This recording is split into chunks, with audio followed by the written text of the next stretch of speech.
Okay, I think we'll get going. Thank you so much for taking the time to be here today. I'm Stephannie Schlichter. I am the Director of Economic and Creative Development with Invest Barrie in the city of Barrie. And I am pretty excited today to be speaking to a panel of 4 incredibly tenacious and resilient women from our business community. We have an hour, so not a lot of time to dive into these awesome stories, but we will use it to our best ability. And we are going to hear experiences, lesson learned, how they overcame challenges, achieved their goals, and developed strategies that keep pushing forward and are making some incredible contributions in our community. So before we get going, we are going to hear a few words from our sponsors and partners.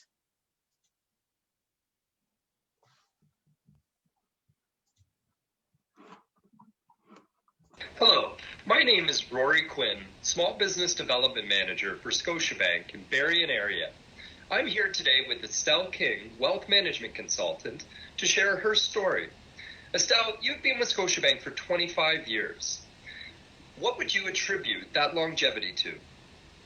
Rory, I know 25 years has flown by, and I've worn so many hats within Scotiabank in those 25 years. I've been a teller, an advisor, a coach, a manager, a change management lead, and most recently a consultant. But there are really 3 things that keep me coming back for more. I'd say number 1 is the people. Rory, as you know, our teammates and our customers are second to none, and getting to spend every day with them is so energizing. 2, I would say, is the power of advice. Nothing beats the feeling of being able to help somebody achieve their dreams and goals. And number 3, I would say, is giving back. I love how at Scotiabank we're encouraged to share our talents and experiences and help others in our community. I really enjoy my work with the hospital, Rotary, the Barrie Brick campaign, as well as the Scotiabank Women's Initiative. Excellent. And, along the way, I'm sure there were some challenges.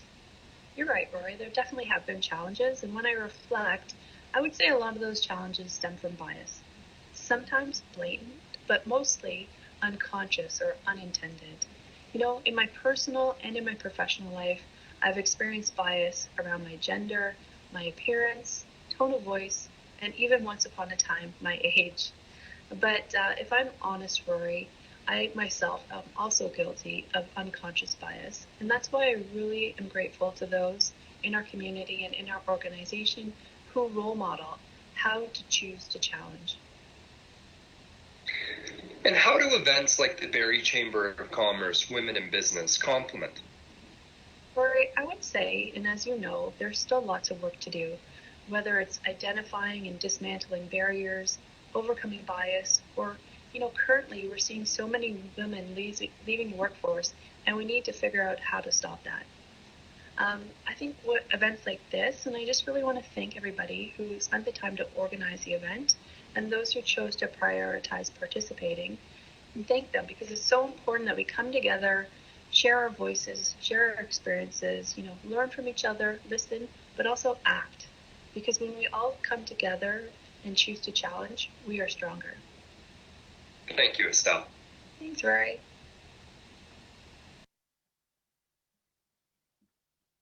Hi, everyone. Innovative Automation is pleased to be a sponsor for this event, an event that will recognize and honor the amazing accomplishments of women making a difference across our great community. This event will encourage ambition, empower confidence, and inspire new female leaders now and into the future. To all of the young future leaders taking part today, I'd like to share some advice. As a 2019 recipient of the Women in Business Award, I advise you to never stop learning, never stop challenging yourself, put yourself out of your comfort zone often, and you will grow.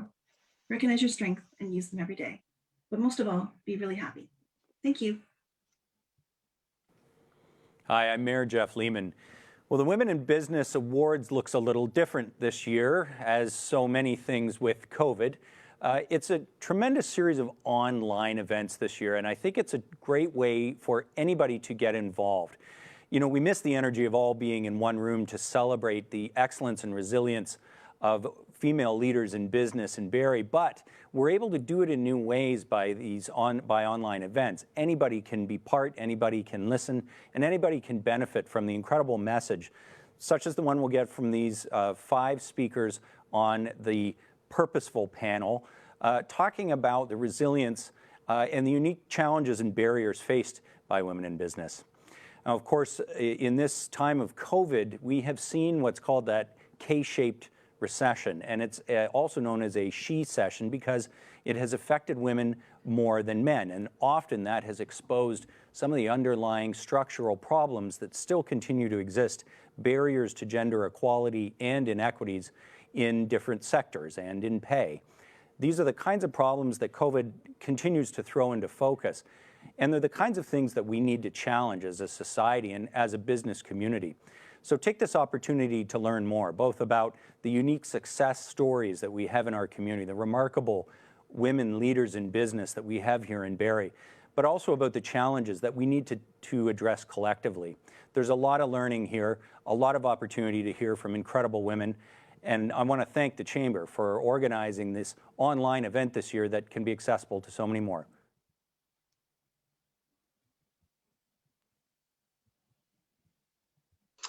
Thank you so much. Our host for the Women in Business Series events is the Chamber of Commerce, and I'd like to call upon Paul Markle, wow, I got that one jumbled, to say a few words. Thanks, Stephannie. On behalf of the Barrie Chamber of Commerce, I'd like to thank each of you for watching today. One of the key components of the Women in Business Awards year after year is the incredible energy in the room. We were talking about it before we got started today. When you gather 300 people in a room to celebrate amazing women in our business community, it's just tangible. It's an electricity that unfortunately we can't have this year. But as a gathering in person is not possible, the planning committee decided to take a different approach. So given the opportunity to focus more on a diverse and sometimes less celebrated range of incredible women in our community and make this a month-long and ultimately what would become a year-long celebration of acknowledgement of women in Barrie. I'd also like to thank the planning committee for the creativity and enthusiasm and the incredible Chamber team, who, by the way, is 80% women and has the difficult task every day of making me look good. And believe me, it is a task. With the support of our incredible sponsors, we were able to pull together a slate of activities that effectively highlight the resilience of achievements of women in business in Barrie. I'm personally very interested to hear today's discussion and to listen and learn from all the inspiring stories we'll be sharing over the coming weeks. We're grateful for the support of the 2021 Women in Business sponsors. Their commitment to our business community and to women-focused initiatives is critical to closing gaps that still exist and to motivating the next generation to make even more progress. Many thanks to Scotiabank, Innovative Automation, Grant Thornton LLP, the City of Barrie, Invest Barrie, TD Canada Trust, Electra Utilities, Siva Creative, Big 101.1, 93.1 radio, Fresh 93.1 radio, Rock 95, Cool FM, Barrie 360, Downtown Barrie, Barriston Law, and Baker Studios. Thank you. Thanks so much, Paul. It's always great to hear the list of sponsors. I'm glad I didn't have to read it, but the volume of community support, I think, is amazing. And speaking of amazing, it's time to introduce our incredible panel of Purposeful women. It is my great pleasure to join us. Joining us today, we have Angela Baldwin from Baldwin Planning and Consulting, Claudine Cousins from Empower Simcoe, Shak Edwards of Shak's World Community Center, and Peggy Hill of Remax Hallmark Peggy Hill Group Realty. So we will have a moderated question and answer panel after we hear from each of our panelists. You are please welcome to submit your questions through the Q&A button that's in your Zoom. Please do not put your questions in the chat, as those will not be moderated and we won't see them in the Q&A session. We do have a tight amount of time. We're going to work to answer as many questions as we possibly can. And I have great confidence that this is going to be a great session and we have so much to learn from these incredible women. So I'm going to ask each panelist to take a few minutes to briefly share their story with us, taking us through their career and personal trajectory, and then we'll open it up for the Q&A. And up first, I have Angela Baldwin. Hi, Steph. Thank you. Hi, everyone. Welcome. Thanks for joining. So I have lived in this community since I was 4.5. We moved from England. And those that know me know, I'm all about community. And part of my interest in urban planning was, as a kid, I was just fascinated by cities and fascinated by buildings. My father was custom home builder and did renovations, and we'd get dragged around to construction sites, and he'd give us 25 cents to clean up any building sites we were working on. But it got me really interested in buildings and in why buildings are located where they are, and why are streets located where they are. And that's really urban planning. And I think a lot of people maybe don't realize everything you do every day is always a conscious decision that was made to put the hospital where it is, to put the universities or colleges where they are. And that interested me from a young age. So spurred on by high school geography, I think sometimes we don't give our teachers enough credit. I had an incredible geography teacher that really spurred my interest in planning. And it was something that nobody knew much about. People said, what are you going to do? Like, what do planners do? And, at the very best, I guess we're sort of community collaborators that we work to sort of envision what the community would look like 25 years from now. And we plan things now that will be used later. So where the rec centers will go, where schools will go, where we need our major highways and other streets to sort of facilitate future development. And so I went to University of Waterloo, loved the school, had a great co-op program, and that really, solidified my sort of knowledge that this was a career I really wanted to go in. And amazingly, I've stayed in the career. A lot of people move, shift out in and out of careers. I mean, it's one where luckily jobs have been available. I think that's something that I've been really fortunate with, that there's always a need. It's not the type of job that you can outsource anywhere else. You have to be in the community, on the ground, to see what's going on, because all our decisions affect people's lives if they live nearby a site or they have an interest in it. It's very much an on the ground type of job, which I really love. I'm very tactile. And so I started in consulting in Barrie. I worked with the former director of planning for the city of Barrie that started his own planning firm, Rick Jones, and he was a great mentor, a great leader in our community, and I learned a lot from him. I moved on to Clubland Corporation, which is Canada's largest developer of golf courses and associated resorts around the golf course. And that was just a dream job. It was the type of job where the sky was the limit in terms of what we could do on some of these sites. And we did a combination of golf courses and housing and resort development. And so that was where I really learned more the development of the business side of things, which was a great educator in terms of business plans, budgets. I mean, gosh, these projects are huge budgets. If you think about everyone that's involved in every single component, from roads to construction to landscaping to, a wide variety of different disciplines get involved. And from there, I realized that I wanted to have a family, and working at a job that was basically from 8 a.m. till 10 p.m., which I loved, was pretty hard to do that and also raise a family. So I decided that I would, I came back to my roots and back to Barrie and worked. I've been working now as in my own company, doing land development and project management for the last 14 years. And I love it because I've gone back to clients I had, 15 years ago that I worked with, or 20 years ago. Gosh, I hate to say that, I sound really old, but anyways, the people that really have shaped our community are land developers. They're tenacious, they are visionaries.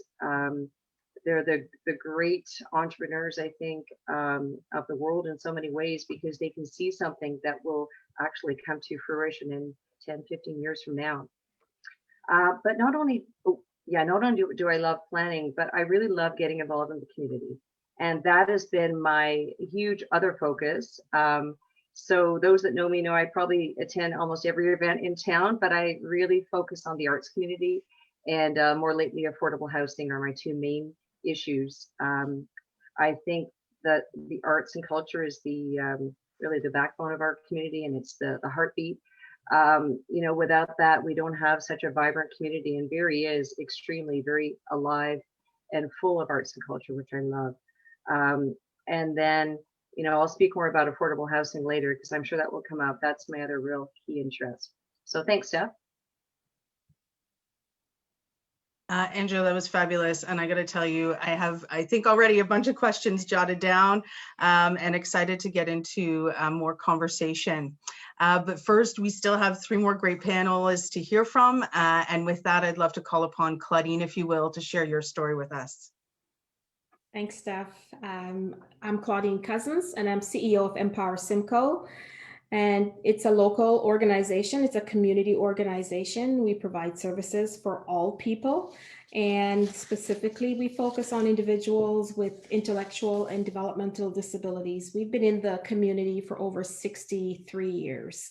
So, we're well known in the community, and we provide multiple services from early on to independent living, employment, various housing. Angela, housing. So we also do that. But, setting that aside, how, my career is a circuitous one that brought me back to social services. It started out in social services and brought me back to social services. I started out as, one of 8, came to Canada with my parents. It's actually mind-boggling to think my parents could bring 8 of us here at the same time, but they did.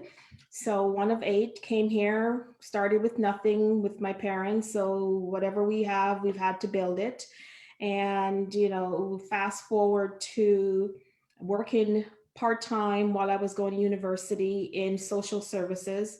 Love education. It's the backbone of all that I do. I believe in education, and it has continued to serve me well. And so while working in part-time in university, graduated back in the day, as they say, and continued to work in social services full-time because that's where the jobs were. There were no other jobs anywhere else in my field. I'm a business major of a bachelor's in business, but I stayed working there and continued with my school. I have a master's in leadership. I'm right now doing my PhD. I'm a doctoral candidate at this moment for health administration, so healthcare administration. So it's, it's an ongoing love for me. But my career took me from social services to banking, and banking was a place where I learned a lot, met a lot of people, and went from banking to investments, where I trained investment representatives for a good amount of time and started to travel. And as a parent, single parent with a child, a young child, had to make some really tough choices as to whether I would stay within that sector or find a different job, and had to do that and pivoted again and went into government, and where I could get 9 to 5 as my working hours.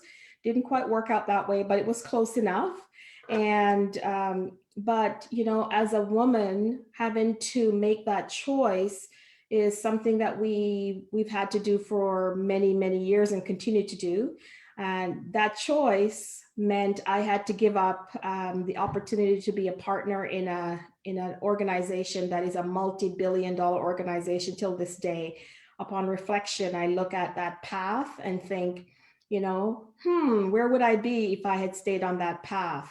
But the choice, there was no choice. It was my child first, right? So I took that and I went into government, and I stayed there for many, many years, where I was able to learn many things, work in many different sectors, from tourism to citizenship to education to training, many different areas. And then circle back to where I am today, the Minister of Children, Community and Social Services, back to social services, and came back out into the community. And I think about, some of the lessons learned along the way, that you sometimes have to take a detour to get to where you want to get. And at the time, you may think you don't want to take that detour, you want to go straight, and you resist that detour sometimes, but you do follow the detour. and you end up back where you needed to end up. And I really believe I needed to end up where I am, and I'm happy to be there. So I've used that experience in terms of all of my volunteer work, my philanthropy, all of my giving back, which is Rotary, being on Board of Governors of Lakehead University, being on the Human Resources Professional Association, regulatory committee, all of those types of things. So thank you so much. I look forward to the conversation today. Thank you so much. Great story. And, the conversation around making those tough choices, I look forward to getting into a little bit more when we get into our Q&A piece. I'd love now to turn the panel over to Shak, and we'd love to hear your story if you've got a few minutes for us. Of course. And listening to those two journeys, it almost makes me excited to continue in the journey of entrepreneurship and business and figuring out where I will end up on my journey in all of this. So I'm Shak. My name is Shanika, but I go by Shak, and Shak stands for Stay Humble and Kind. I got the nickname Shak when I was in high school. It was a lot easier to yell on a basketball court than Shanika. I am a basketball player through and through, and basketball has been my vehicle and my catalyst to getting me to where I am today. So I started coaching when I was about 13 years old, and I fell in love with the idea of mentorship and being able to guide youth and being able to watch them blossom and spark into incredible people. So all through high school and the end of elementary school and all the way into college, I coached basketball, I played basketball, I score kept, I convened, and I refereed. So I was able to build a community and connections with basketball that has affected my life in a lot of ways. So I grew up in Innisfil. I focused a lot on sports because that is where I found my sense of home. That's where I found my sense of camaraderie, was with my teammates, and they went from teammates to friends to family along the way. So during that journey, while coaching, I started hosting basketball camps throughout the summer, and I learned a lot about not only what it takes to operate a basketball organization, but what it is to create connections with kids and their families and continue those connections throughout the year. When I went off to college, I was able to continue that, and I hosted a basketball camp every year in partnership with my college. When I finished school, I came back and I lived in Innisfil and got my first partnership with the town of Innisfil, doing basketball camps with the town of Innisfil, and I was able to do a little Shak camps that bridged the gap between basketball and community. So we did a lot of talking about community engagement, what we would do as a community, and played basketball. Through that, I went off and started my own organization called Elite Academy Basketball, where I was able to get together the best athletes in the North. We called ourselves the best of the North. And we traveled the GTA playing against teams that just had a lot more access to different resources that athletes up north don't have. So in Simcoe County, we don't have the same resources and outlets as basketball players in the GTA. So we were able to show them that even though we're up north, we can still kick butt. Through that journey, I integrated with my community and the youth in my community very closely, and was able to talk to parents and families about what we were struggling with and what we were missing in our community. And that was youth engagement. It was helping youth understand themselves, emotional regulation, self-identity, and all of those things, and how they could better articulate what they were going through, because a lot of young people have a hard time articulating what exactly they're going through, especially today when there are so many things happening all at once.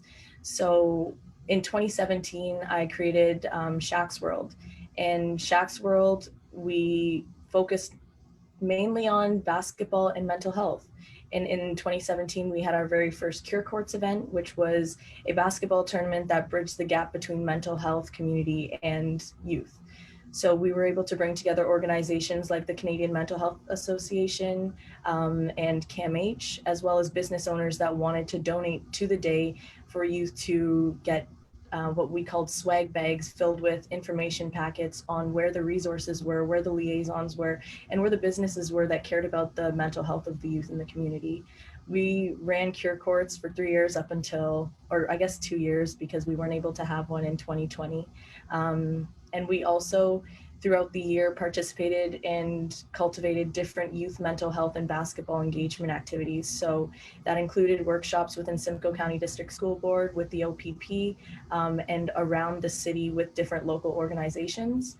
And as we grew, we were able to create different events that bridge the gap between youth mental health and basketball.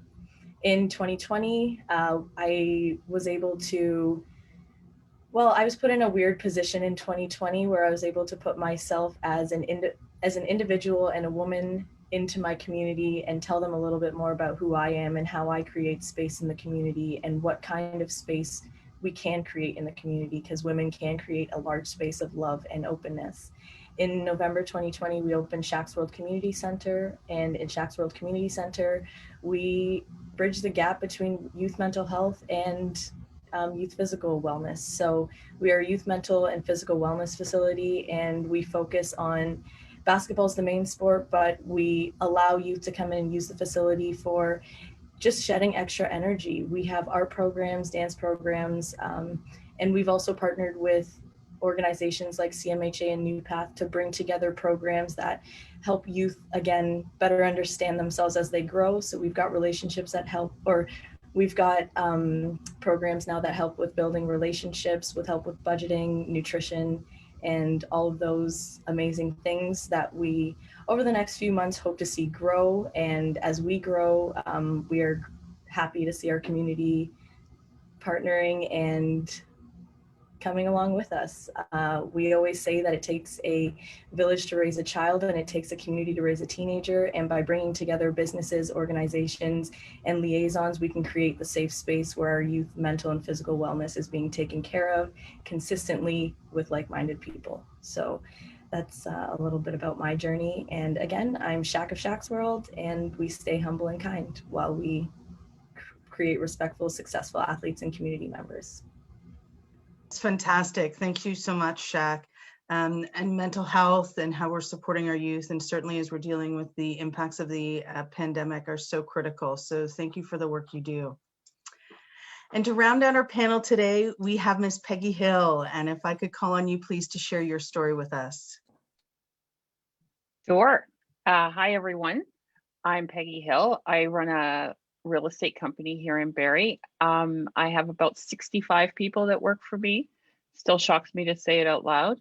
I've been in the real estate industry for about 19 years. And prior to that, my life was in the restaurant industry. So in full disclosure, I'm reading this to you because if I'm left to my own devices, I will ramble when I'm nervous. So just know I'm reading this, and most of it I didn't even write myself because I hate talking about myself. So my longest employee and good friend Donna Russell wrote this. So if you don't like it, we can just blame Donna at the end of the day. So, okay.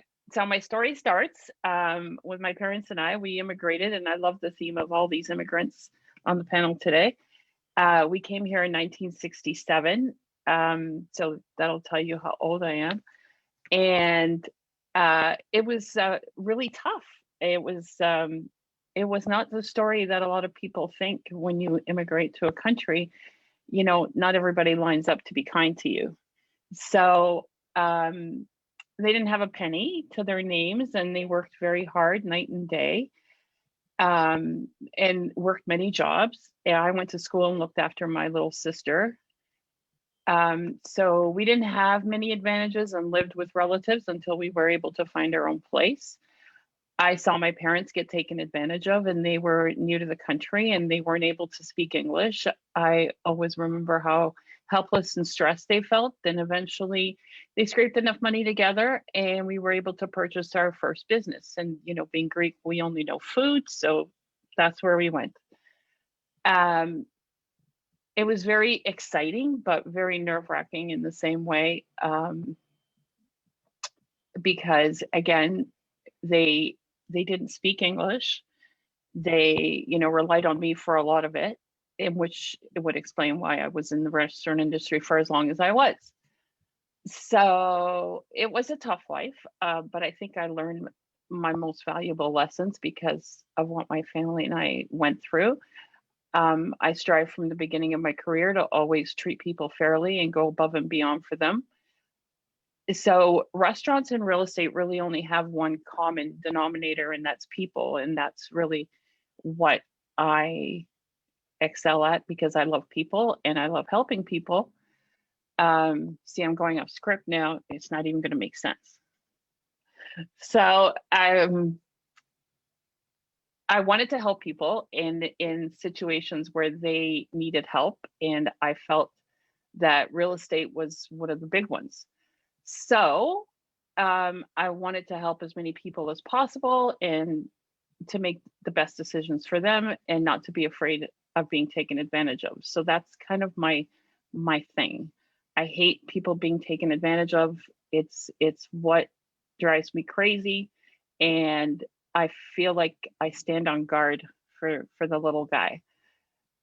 So that's why it's so important to me that my team has the same vision and the people and the passion that I have to help people.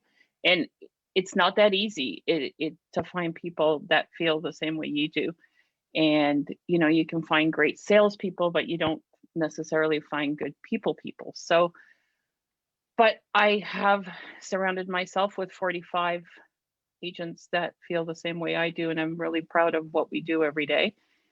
I'm still very involved in my team, and I involved with every single listing we have. I get a notification every time a showing gets booked, and you can only imagine right now how crazy it is. COVID was different. It was different in the respect that I don't know how, you know, one of the biggest major catastrophes happened to this world and real estate stayed unaffected. And, you know, it still boggles my mind that we've scathed this bullet, but we've dodged it. But I made it my focus to help everybody that didn't. So that was my goal through this chapter of COVID. So I'm very involved in my community. I help anybody I can. And I know that's how people know me because I have random people asking me to help them all the time. And that really makes me happy. So we're very big, proud sponsors of the Y. The food bank is very close to me. Gilda's, and so on and so forth. So that's my life. That is fantastic, Peggy. Thank you. And I think this story resonates on lots of levels, and certainly making sure that we are taking care of everybody in our community and that no one's taken advantage of. That's wonderful. So now we are moving on to our Q&A portion of the session. A huge thank you to all 4 of our lovely panelists for taking the time to share with us their story. And now it's over to you, our wonderful audience, to ask the questions that are on your mind as a result of hearing the stories. I think there are themes of having to make hard choices, the balance of being primary caregivers on top of trying to run careers, as well as really building community and taking care of community. So I think there's a lot of great themes to get into. So if you do have any questions, please pop them into the Q&A box. But I'm going to hop in and get started with a question around mentorship. A few of you mentioned that there were some key individuals in your life that influenced your path. And I would love if you would take a moment to share with us what that best piece that you took away from either a mentor or someone in your life that was one of the key lessons that sort of stuck with you over time. And Claudine, maybe we'll start with you and then we'll work our way around the panel.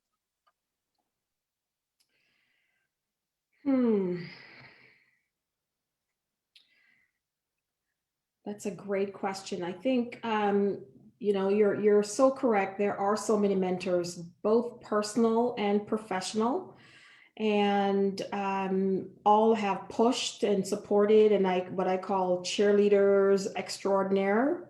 And I think that for me, the one thing that I have in my mind that mentor has taught me from the very beginning and continue to teach me when I reflect back, if I close my eyes, I can see them say this to me, is don't you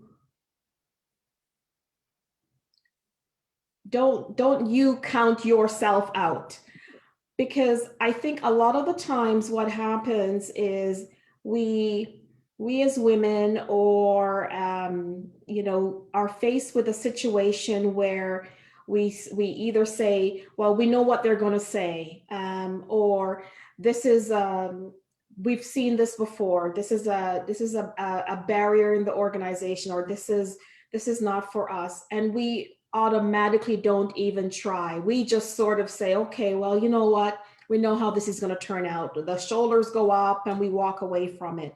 So we've already given us our no answer, right? So it's almost, you know, so instead of us pushing through, challenging the status quo, you know, telling truth to power, or any of those things that you want to say, we've already told ourselves no. So what that mentor has told me, and what my mom has told me, and my granny has told me, you know, and what one of my friends who will continuously give me the authentic, are you crazy look, will tell me is, you do not tell yourself no. You do not count yourself out. Let someone else tell you no. Right? So for me, that is one thing I always remember when somebody says, well, I shouldn't even bother, right? And I'm like, hell no, bother. So for me, I think that's a big thing. As women, we tend to say, oh, we know what they're going to say anyway, so let's not even bother. Let's not do that. That is hugely powerful, and certainly something to take away. I think as women, it's easy to put ourselves in that category and say, here's where we think it's going to, you know, yeah, why bother? That's so important to bother. Anyone else on the panel want to jump in on this one? And please feel free to just dive on in. I have a mentor. So much for being shy. Now I'm offering my opinion. So, and I never tell her enough, and I'm going to make her watch this tonight because she won't be able to figure it out herself. But my mom has a grade 3 education. She doesn't drive. I think she had her first bank account when I forced her when she was 75. But when going gets tough, I go to her. I go to her, and she always has the right thing to say. And it's like, sometimes we don't look at people, like we tend not to lean on the ones that we feel aren't as successful, or, you know, don't know as much. And yet that's who grounds me, and that's who keeps me real. And she always has the right thing to say. And I think we sometimes need to look at that.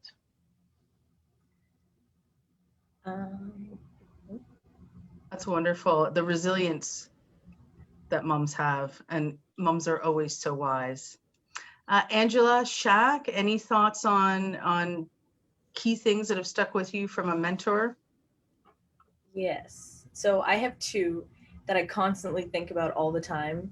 One was said to me when I was probably 12 years old by my basketball coach, who is still one of my mentors to this day.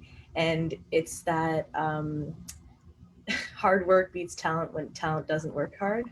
And I think that in the gym and both in life, you know, if you can work hard enough and you can work while everyone else they think that they're too good to work, or that saying that is, work while they're sleeping. That's kind of the mentality I took from that. It's, hard work beats talent when talent doesn't work hard. And then the second one I was told about 5 years ago when I first started my entrepreneurial journey, and it was KISS, keep it simple, stupid. So I constantly kiss myself because I'm like, am I overthinking, or do I know in my being what I want to do and what I stand for and what my mission is? Because if I do, then just keep it simple, stupid, and keep going, because at the end of the day, when you know your why through and through, nothing else matters. So those are two things that I keep in mind all the time. That's fantastic. Thank you. Angela. Yeah, I have a lot of great mentors that I do, try to keep in regular contact with, because my interests are so varied. But, one thing that I was told, and this is very real, is, find things that excite you and that energize you, because then it doesn't seem like work, and I'm not talking just from the professional work side, but also from the board of director, the committee side, the philanthropy side.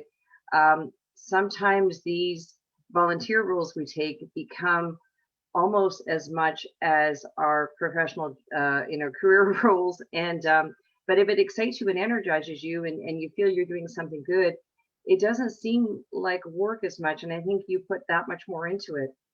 The other one that has always stuck with me, one of my dear mentors said to me, those that are successful, the ones that know that it's a combination of hard work, but also some luck, are the ones that tend to give back the most, because you realize luck that we live in this country, luck that my parents decided to move here, that this enabled us to go to university, that there's a lot of hard work that goes into people's successes, but there is an element of luck. And I think when you realize that, it grounds you, and I think that you want to give back more, because you see that you have some good fortune to get you where you are.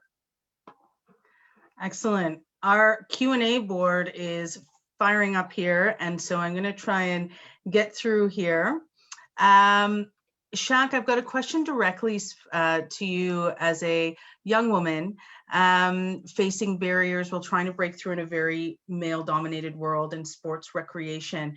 Do you have tips, or are there things that you've learned? Is there anything that you'd like to share with the group? Yeah, I think that's funny, because a lot of people think that I'm a guy. They think I'm a 6'5" male. When I email, they're like, "Oh, Shak, you're Shak." When I walk into a room, they're like, "Okay." So I think that the one thing that I have taken from being in this industry is being strong, and knowing that when you know your stuff, no one can say anything to you, and you're allowed, whether I'm a 5'3" woman or a 6'6" man, that I can take up space, and I know my stuff. And I deal with a lot of athletes that are 6' plus, and by the time they hit 16, they're like, "Oh, I still got to listen to her because she knows what she's saying." So it's kind of, it's all about just being strong in what you know, and know that if you know your stuff, take up space.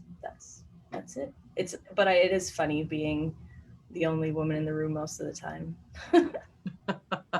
And I can imagine, Angela, Peggy, Claudine, you've all faced similar situations in what can be male-dominated sectors.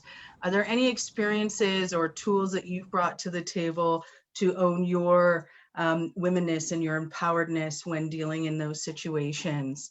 And if anyone wants to jump in, happy to go for it, Angela. Yeah, I like what Shak said very much.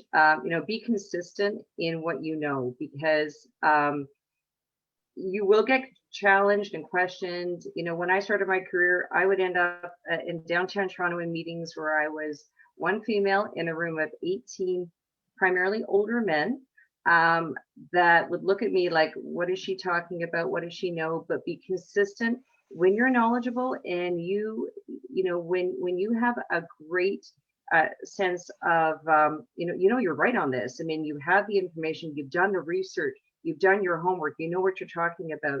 Be confident, own it, and be consistent, because the ones that don't want to believe you at first, or don't want to, trust a 25-year-old female that you're going to run their multi-million-dollar land project.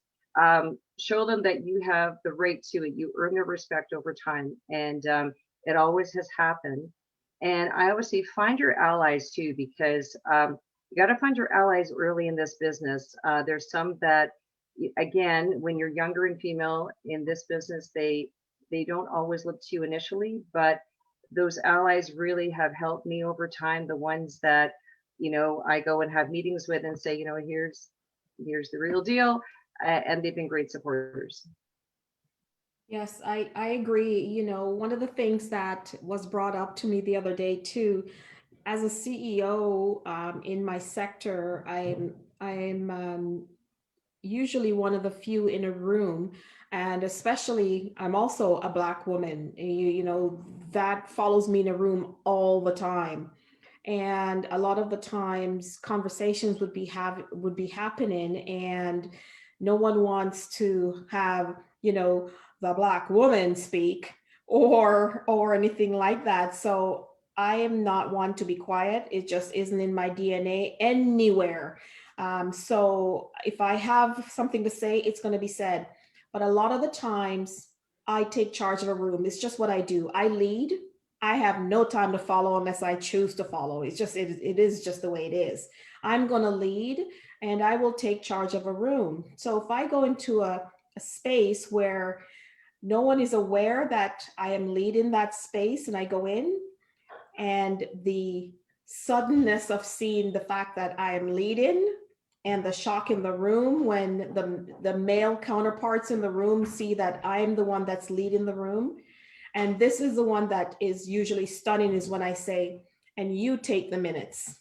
Oh, all hell breaks loose, right? Because who should take the minutes? One of us females, of course, right? So it's always shocking when the minutes are assigned to someone else.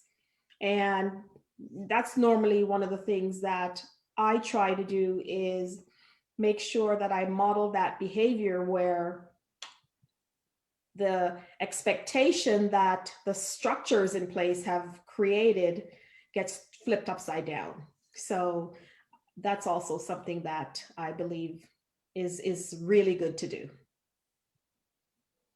I like that, coming in and taking control. Okay. So much here, so many questions. So let's talk a little bit about what motivates you, because we talked about all the, balancing all of the things. You still find time to contribute to communities. So what drives you to get up and participate each and every day the way that you do? You can start on this one if you want. Love it. So I think it's much like Angela said, when picking a job or picking what you do every day, you really do need to pick something that inspires you and motivates you anyways. So I stay motivated mostly with my businesses by those little goals, those little milestones that you hit, whether it be every month or every 2 months. It really keeps you motivated to keep going. As an entrepreneur and as a business owner, sometimes you feel like your wheels are spinning and nothing's happening. So it's really those little victories that keep you pushing forward. It's seeing the results. It's seeing the products of what you're doing come to fruition and come to life.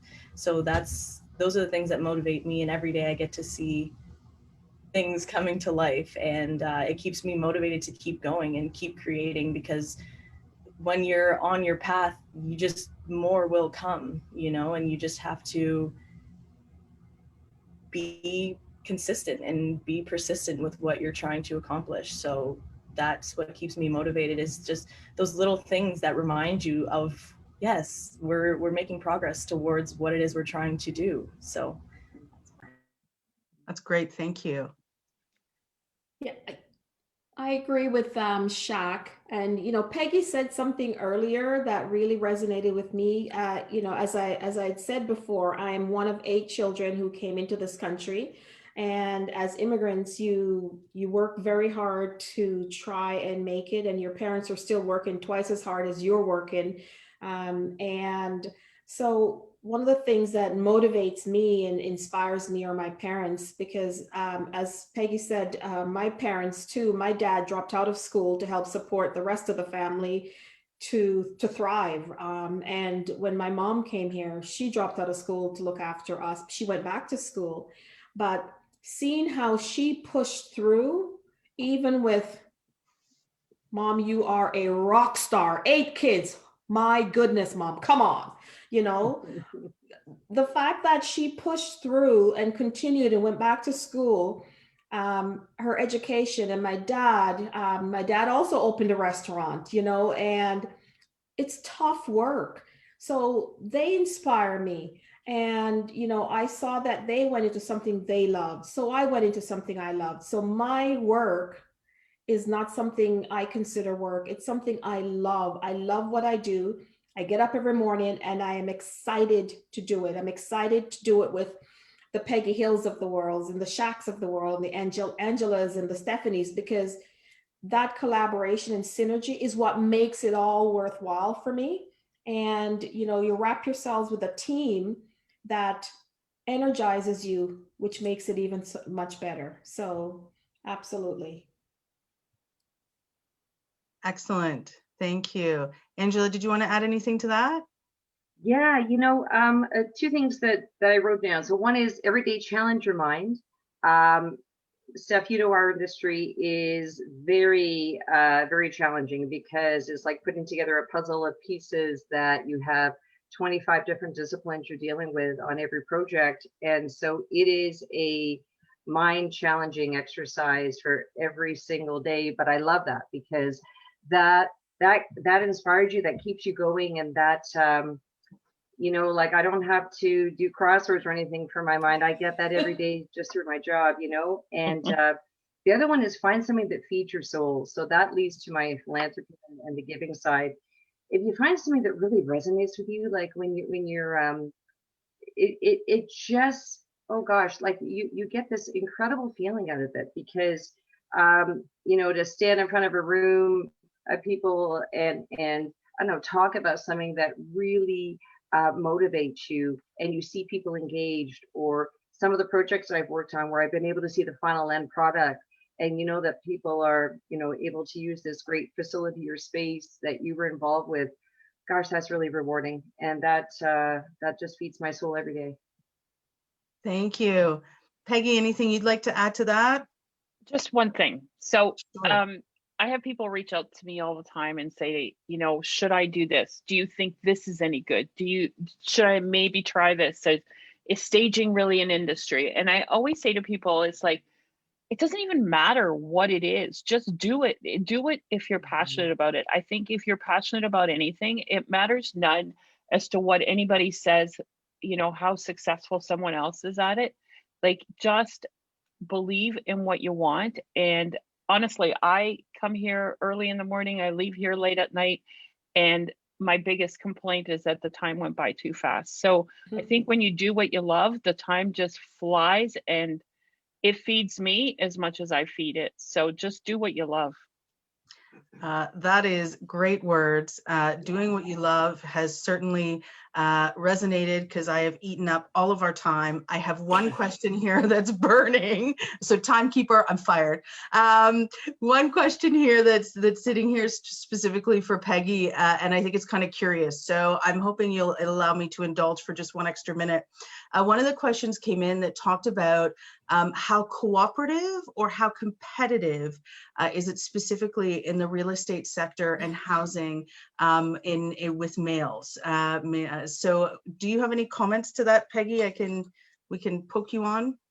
And I thought this question would come up today. I don't even know why. Maybe because it's a women's panel, and maybe because it's Women's Week. But I'm a little bit fortunate that I don't feel as much of that, and I'm a little. Most of my team are women, but I mean, there's lots of great males in this industry. However, I sometimes think we feed ourselves some stories, and we make them come true. because we have some men on the team. We need somebody to pick on. So like, it's great to have them around. But no, I don't think that man over woman has anything to do with anything. Not in real estate anyway. I think you prove yourself, you know your stuff, and people will follow you. Awesome. Okay, so before we round out today, we're going to do a 30-second power round to round out. And it's a bold question. How do we continue to rise each other up as females going forward? So if we are going to walk away being challenged to be brave, what is one thing that you would suggest that we can do as females to help progress in our challenge for equality? And if anyone would like to dive in for their 30 seconds, go for it. It's a big question to end it. I think we keep our minds clear. I think we focus on what the task is at hand and where we're going with our life, and we don't let the noise in, because sometimes noise overtakes. And a lot of times it's stories we tell ourselves. So I think we focus and we believe in what we're doing and believe in our mission, and there's nothing that stops us, nothing. Fantastic. And to Angela. Oh, sorry, Shak, go ahead. Sorry. No. And to just add to that, it's getting to know yourself as a woman and what you want to accomplish, what you want to see come out of life. That way you're always motivated. When you get to know yourself, you know everything else around you that just a little bit better. So Excellent. I would say build up each other, like praise each other. You know, when your friends accomplish things, oh man, cheer them on. Because, you know, sometimes women don't do that enough. They think, oh, well, I don't want to be in the spotlight or anything. You know what? Let them be in the spotlight for a minute. They've earned it. And the other one is build your team of people that are going to help you. I can't say the number of times I've called on my parents, my friends, family members to go pick up my daughter when she was younger because I was running late from a meeting. If I didn't have that team of people that would help me, I couldn't have done what I've done. Thank you. And Claudine? I would say always be grateful. I think we forget gratitude. And I think that as women, we should definitely join hands and be grateful of where our ancestor women have come and where we are, but also think about moving forward with cautious optimism. You know, we want to move forward strong, but we don't want to forget where we have been and the struggles that we have gone through to get here. But we need to move forward in a purposeful and intentional way as we do move forward. That is magnificent words to end on. And I have to say thank you to all of you, our panel. What a great and motivating way to go into the weekend. Thank you for all our viewers. I know I'm pushing our time envelope. We clearly need to do this more often because there is so much more to talk about. The chamber celebrations aren't over yet, so please keep an eye on social channels for Women in Business in Barrie. They've got her story videos that are filmed by Baker Studios. And of course, I have to thank all our sponsors who make sure that we can celebrate our women, our entrepreneurs, and our businesses here. Scotiabank, Grant Thornton, the City of Barrie, Invest Barrie, TD Canada Trust, Electra, CV Creative, Big 101, Fresh 93.1 Radio, Rock 95, Cool FM, Barrie 360, Downtown Barrie, Barriston Law, and Baker Studios. Again, thank you so much to our panel. So empowering, so inspired. And to everyone else, have a wonderful day and thank you for joining. Thanks, everyone.